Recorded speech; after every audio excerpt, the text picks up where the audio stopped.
Mark, welcome to the show. It's a pleasure to be in your company today. Thank you so much for having me and having me back, actually. I've enjoyed doing this the last couple times, and we always have great conversations. So I was like, yeah, when you said, hey, do you want to come talk about things like systems thinking and AI and life and stuff, I'm like, yeah, I want to join you. Great, great. Because that came off the back of a conversation that we had as well, right? So Right? there you I mean, go. we How literally did it had like go? just a catch-up conversation, and we were like, hey, what's going on? What are you seeing? And one thing led to another. We're like, this could actually be something here. Yeah, yeah. So the theme we were talking about was self-improvement. So I'd love to understand more about your approach to Hmm. self-improvement and how do you go, and coming from a place that we are whole and complete and we're already, perfectly imperfect, and there's also opportunity in places that we might want to grow. So I'm curious, how do you approach Hmm. self-improvement? I think self-improvement, I'm actually at a really big, what I would consider self-improvement journey right now. A couple months ago, I ended up leaving my stable corporate career that I've built the last 16 years around to kind of venture out on my own and do my own thing and it kind of stemmed from that realm of self-improvement because the thing I found is I was getting very comfortable. I was getting and I think when I say comfortable, it was like almost like lazy. It's like I'm just gonna go along with it. I've no longer necessarily had a polar opinion about anything, or just general like going deep on topics. And I found myself like that who I want to be because I for years I found myself in a spot where I I don't know. It was like it felt more grassroots. It felt like I was trying to do new things and explore new territory, and I just hadn't felt that way in a bit. And so I decided that one massive way of approaching personal improvement for myself was to say, you know what? Financially, you're set for a bit. Take a step back and let's try something else. And the thing is, for me, when I think about self improvement too, it's not just about oh, how do I feel? How do I make sure I'm applying myself better? Or how am I learning new things better? Sometimes it's about just completely changing what you learn and how you learn. And one example of that is one of the reasons I left is I'm trying to move in slightly into some like new career directions. I'm working with my hands more with things like woodworking and carpentry work and trying to do things that are outs that were maybe tangential, maybe hobby related things, but now I've really got to understand. It is forcing me to actually kind of learn new things. And it's kind of exciting. And this is, I imagine you've had some of these scenarios too. I'd love to hear yours, but like doing this, I'm like restarting the learning journey and it's challenging.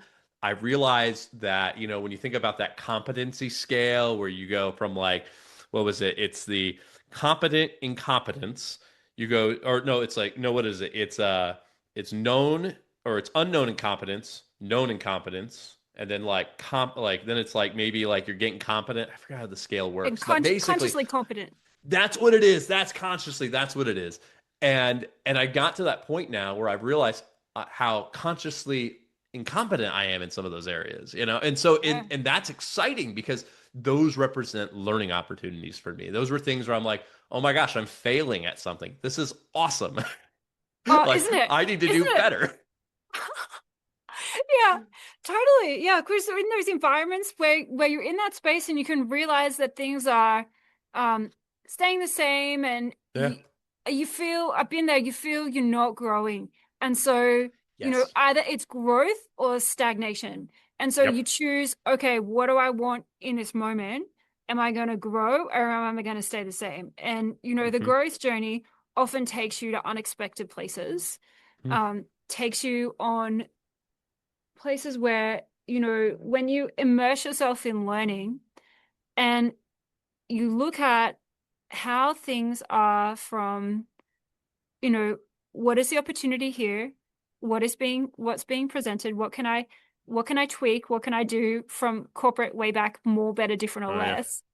And, and, that things are success or fail.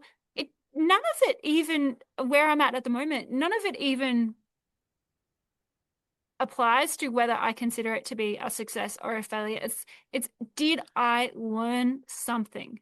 I think that's a really good reframe there of that. And I think that's something that's important is that failure is not necessarily a bad thing. It's a learning opportunity. And did I learn something? Actually, failure is if you do what is it, the old adage, you only fail is if you do the thing again and repeat the mistake because you didn't learn anything from it. Or if like you Mm. do something and you didn't actually take anything from it. And I think that's a good way of reframing that. It's like it's not about failure. It's not about it's about you pick up something new, you've learned something new. And I think that's such an important part of personal growth is finding those opportunities, whether and it could be simple things. You don't have to upend your whole life or your career, but it could be like things like, hey, you know what? I'm gonna try baking, or I'm gonna go try, maybe I'm gonna go do this weekend course on machine learning or AI, and you go into it and you realize how much you don't know, and coming out of it, you may be you're better than you were before, and that's what matters. It's not that you're like, oh man, I'm not as good as all these people. It's like, no, but are you better than you when you were when you started? Oh Probably yeah. yes. Yeah. And that piece there of comparing yourself Oh, to yourself and where you were yesterday, where you are today, where you might be tomorrow, as opposed to comparing yourself to somebody who's, naturally talented, done it for many years, done it for many hours, etc., oh is yeah, such a great piece. I want to go to where you mentioned that you're doing woodworking and you're using your hands, yeah. because that has been a thing that in a very digital world, people are starting to talk about more so, it's always been there, but more so Hmm. the analog focus. So what has taking a more using your hands and taking a learning approach to that, what has that done for your self-improvement? I think what it's caused me to do is it's almost like it allows me to compound like the learning kind of is compounding now. And I think that was the big thing is beforehand and the big issue I found in the digital world, and I have no issues with what I was doing. I loved what I did before, but a lot of it was I like to compare it to the fact, or I like to talk about it as though in technology you have these frameworks and methods and things like that are always changing. You have flavors of the month, the year. I mean, I remember last year everyone started having AI strategies, and 2 years ago no one had that, and now they're saying, well, an AI isn't a strategy, and now they're coming up with the next thing. It's all these things that are constantly changing and fleeting, and it's hard to feel progress. And I think that's a big Well, piece in that learning and self-improvement journey is progress. But for me, one thing I've always enjoyed, and I've done it for decades now, is a lot of these small projects, things like that. And this is where I would take something from, some pieces of wood, maybe some material that I purchased from the store, and all of a sudden I put it in my home or I built something, and all of a sudden I see progress. I see what I've changed.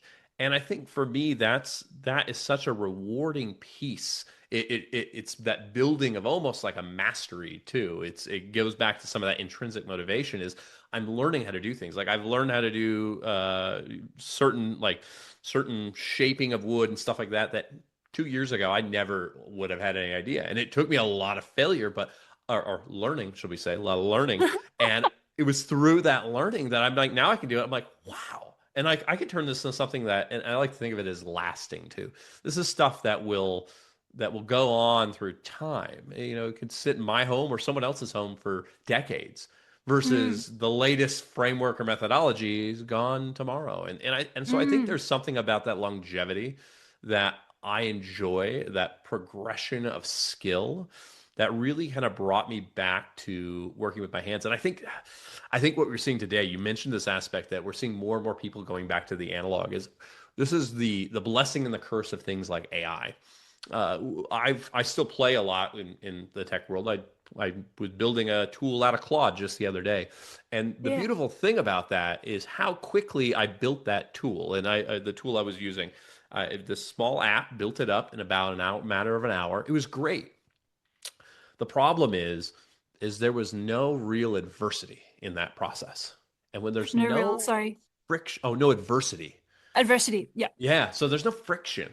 And when there's Mm. no friction or adversity, I find the learning process to kind of be stale. Like you need adversity, you need friction to learn, and that's where again I'll say it one more time. That's where failure will come in. If you don't do something right, that's a learning opportunity. That's the adversity that you have to go through. It's like in storytelling, it's the hero's journey. The hero doesn't get to where they want to go just easily. They have to. No one would read that story. You have to go Yeah. through and have that trial. And I think one of the things that AI is giving us an opportunity for is to remove friction, which I will say is fantastic. The ability to create stuff from nothing is so much easier.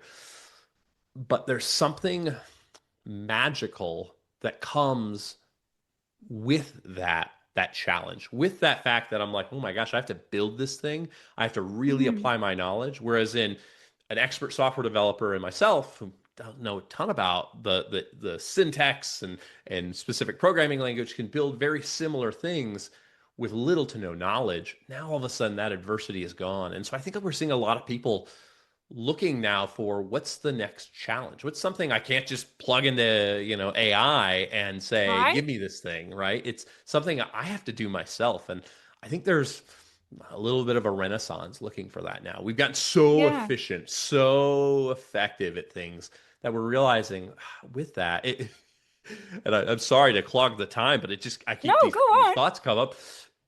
Remember the movie Wally? You see Wally? So with a little What? robot, it's a Pixar movie. There's a Oh, yes, I little loved robot. it. Yeah, I yeah, loved Wally. it.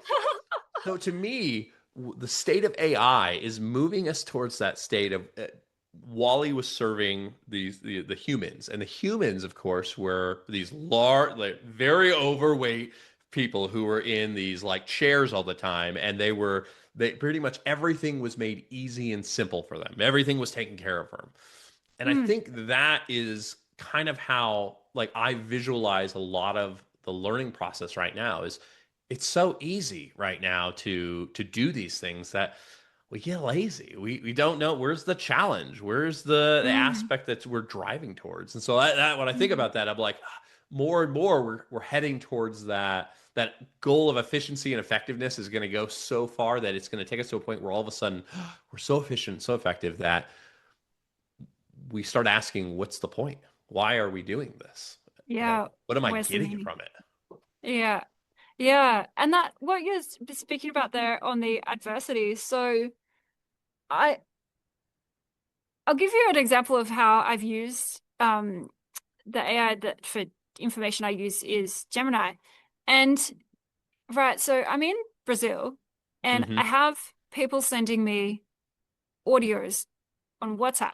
Oh, And before I thought, I'll just tell them I don't speak Portuguese, use my, the translator in the phone to say, I don't speak Portuguese, please no audios. And I did that for a while. And I still got audios, so that didn't work. And then I looked and thought, okay, maybe there's a way I can find, something online that can translate it. And for a little while, I think I used a website and it worked, but of course it was a freemium and I didn't want to pay for that anyway. So I thought, why don't I upload the file in Portuguese audio to the AI, and that's Gemini, and I still do it today. And tell it, transcribe this to Portuguese, first Portuguese text, then English text. And hmm. so I can listen to the audio in Portuguese, read along in the transcribed Portuguese text, then I can read the English translation, which is okay when Oh, I'm it's huge tired. in that When I'm learning, right, tired, of a language. when I'm tired, I just ask, translate it to English. Just do it in English, please. Just do it in English. Yeah. Um, so, you know, coming back to that adversity, often when we're in learning and we're in a situation that is new to us, Hmm. the question is, how can I apply my knowledge or how can I solve this? Like, what is the opportunity here? Um, and that, yeah, for some, it can be very easy to go to AI to look for answers. Yes. And I read an article. about there's a difference between the people who go to AI looking for answers and getting answers versus the people who go to AI looking for it to challenge their thinking. Um, Well, I've seen similar things where it even shows like they've done brain scans and they can see people, to your point, who are looking at it just for answers. They're just like, I want to be lazy about it and just tell me the thing.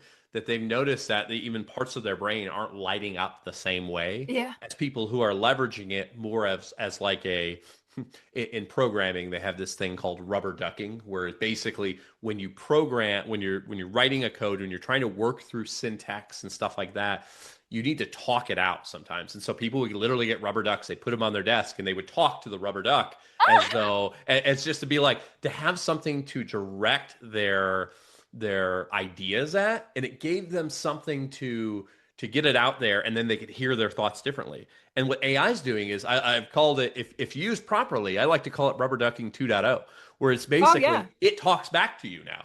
You go out and you're like, so I'm trying to do this thing. This is what I'm thinking. What am I missing here? It says, well, what about this? And you're like, ooh, but what about that? And it's that dialogue. And I think that's where, to your point, when all of a sudden you can use the dialogue to then move up through that process, all of a sudden you're learning quickly. So just like in your example, it's a great way of, you could have easily just said to the audio, to Gemini, and just say, Gemini, just translate this into English and I'll just read it in English every time. But instead, you're turning it into a tool. And this is the difference, I think, between just like the AI and then AI as a tool. You're using it as a tool to help you learn, in that it's giving you the Portuguese and it's giving you the English. And that way you can follow along and you're trying to then understand. So that way you could actually potentially translate it on your own later. And I think that's where that critical difference, just as you put, it's like people who ask it for just questions are not really using it to learn. It's Mm. I don't know what the word is. Again, I don't want to call it lazy, but it's like it's Um, what do you think? What would be a good word to apply to this? People who just use it for just for that one off, or I just think to ask the question. I think it would be for me when I look at it, look at that, I would be, where is the critical thought? And am I having the critical Oh, yeah. thought in myself and my person, or am I Yeah. handing the critical thought over to the AI? And Yeah. you know, That's a like great way to think about it. Are you a driver or are you a passenger in this, right? Are you handing off the wheel to the AI? And if so, you're just passive, or are you active? yeah. And what you mentioned about AI being a tool, I resonate with that because how I see um self-improvement, self-awareness, is that there are many ways that we can increase our awareness. And AI is one of those. Hmm. And I'm interested in it for that. I want to go to more what you mentioned about having something that is, what's the word? Real, like in the physical Mm. realm. Um, Yeah. a tangible thing that you can make today and then go forward 6 months and look back on where you were 6 months. So for me, that when I hear that is about reflection and self-reflection. Hmm. Hmm. So how important is self-reflection in that? If we look at it from a systems perspective, I have the opportunity in this lifetime to improve myself. Hmm. How would you think of it from a systems perspective in how to set up the environment so that you Hmm. can develop, if someone was to go about it that way? I think it's a really good question. And I think the biggest thing for me, when I think about it from like, again, that larger systems level thinking, is you've got to have aspects that are reinforcing in that system. And so one aspect that's reinforcing in there is the physical thing that you can then come back to and see. But then there are elements that you want to bring in that help continue to reinforce that, whether it be you use new things and then you apply maybe learnings from that other thing. So again, if we think about like reflection or retrospective things like that, how do you build upon? How do you maintain almost like a knowledge base of this. One of the things that, I'm finding myself doing now is there are certain things that I'm even writing down now. Whether it be in Confluence or somewhere else, I'm putting down things around the type of woods I work with, the type of bits I use, things like that that help me kind of say, I use this to create this. That's what I get. And so now I've got a reinforcing almost blueprint. And I think when you think about systems thinking, it's all about reinforcing elements within that ecosystem. If it's just a singular thing, I did the thing, here's the outcome, I look at it in a few months, awesome. That's not you're missing the recursive element, that again, that reinforcing, that kind of circular Yeah, element. And right. I think that's the big thing I found is using those things to say build upon the next, build upon the next. Great example Mm. again for me is my family and I, we lived in like 4 or 5 different homes over the last 2 decades. And in every home I've remodeled, like gutted and remodeled the bathrooms in those homes. Like that's a great, it's always one of those things, you want to fix up your bathroom, you want to make it nice. And one of the things I found is that after each time I've done that, there's been that reflection of like, okay, what did I like? What didn't I like? What turned out well? What didn't turn out well? What would I want to improve for the next time? And there's that storing of that knowledge, and each time I've progressively been able to then pull on that and build upon that knowledge base to the point where I've got a whole like internal, my personal wiki that has all the stuff I've learned on each one of these builds, that gives me something I can reflect back on and be like, I struggled with this here.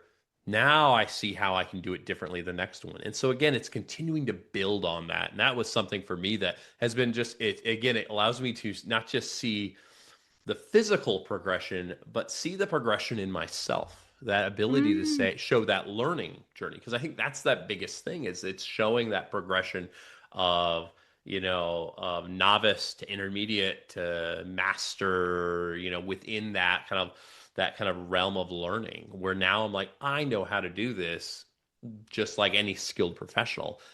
Awesome. But this other thing, I have no idea. I've got to build Oh, that yeah. journey up now. I've got to follow that same path. Mhm. I was hearing you, and I related to I've been testing recipes for ice cream, artisan ice cream. Hey, yeah, there's where I am here. There's like local fresh milk. Oh, There's go you like probably have like the best ice cream, right? yeah. Well, now after Now you're getting the best ice cream, right? That's the after thing. after trying a couple of batches, experimenting with them, um, I have something that's pretty good. So, Awesome. I started with a recipe and then made tweaks to it. And this one I'm not able to have because I don't have sugar. My husband is and my uncle are my taste testers. And so they give me the Ah. feedback, right? They give me the reflection. And then I've got one here, but I have a notepad where I put my recipes in. And, I'm like, okay, well, that gave this result. So now I'm going to tweak it and make this batch. And I got to, um, we have just an abundance of information, like really useful stuff out there to improve. So I was looking at the first time I've ever used a sorbet machine. Mm-hmm. It's like no, it's a sorveteria here. It's an ice cream Ooh. machine, ice cream Yeah, churner. yeah, yeah, yeah. And I was looking for like how far do you take the texture until you get it to the right creaminess. So I did one batch and I didn't take it far enough and it wasn't creamy enough, so my taste testers told me.